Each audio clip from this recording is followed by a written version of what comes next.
Pro Boxing fans here with Dev Sahni, who's got his hype drink as per usual. Sorry, mate. Oh, God, if you want to start again, start again. No.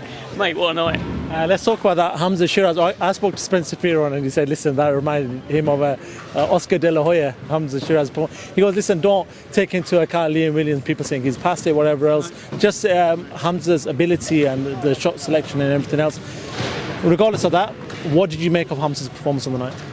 Well, Spencer Fearon said Oscar De La Hoya. I'm sticking with Ilford's answer to Thomas the Hitman Hearns. And look, a few fights ago, you'd be saying that and it'd be like, oh yeah, good one, Dev, good joke, you know, just hyping up the Queensberry fighters. No, look, he is Ilford's answer to Tommy Hearns. He's unbelievable. He's a 6'3", heavy-handed, unbeaten middleweight who has now knocked out 13 opponents in a row.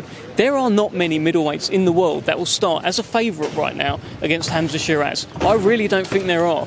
He can knock you out with a jab. Power in both hands, and he's humble, and he's cool, and he's calm, and British boxing has a new star. In my interview I did with him, he said, Eubank, you didn't do that. Great. Chris Eubank Jr, all these middleweights would have had a look at that tonight and thought, he looks a bit tasty, does Hamzah Sheeraz. 24 years old as well. Big future ahead. I was asking other people this question after that performance, and we've seen him sort of carry this power now that he's knocking people out. Do you feel like now there is a step up to a world level opponent? And I'm not saying Chris Eubank Jr, because we know that he's sort of in talks with other fighters right now.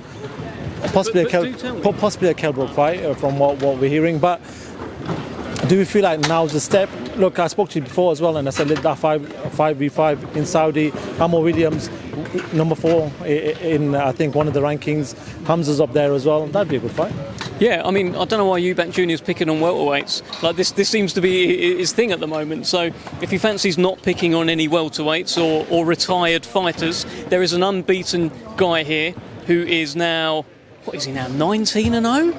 19-0 with 15 knockouts, knocking out the last 13. So if Eubank fancies a real fight with a highly ranked contender, which will set him up nicely for a world title shot, come and see Hamzah Sheeraz.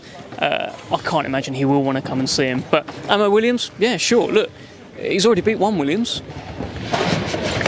That was so cheesy, but that's new, Dev. Okay, I do want to talk about Anthony Yarde, man. Did what he needed to do in Anthony Yarde fashion, just devastating, power in both hands. We saw both fighters, Joshua Buatsi, Anthony Yarde, talk on BT Sport.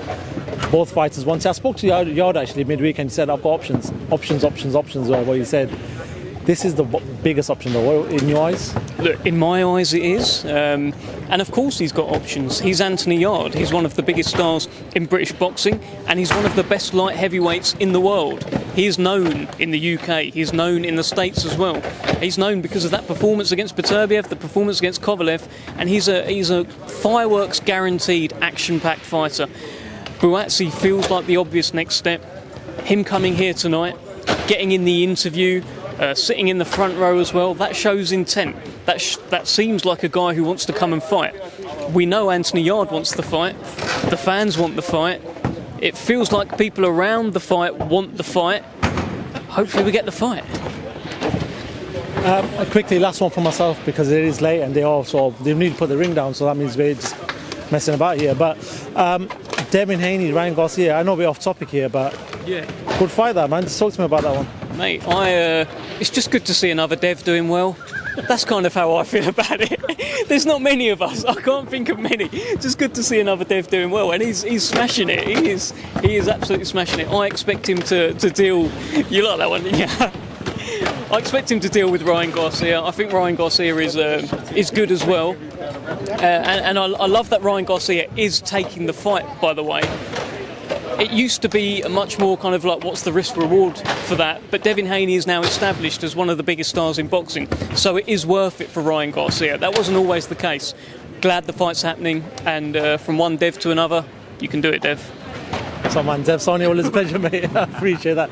Thank you very much. Cheers. Cheers, mate.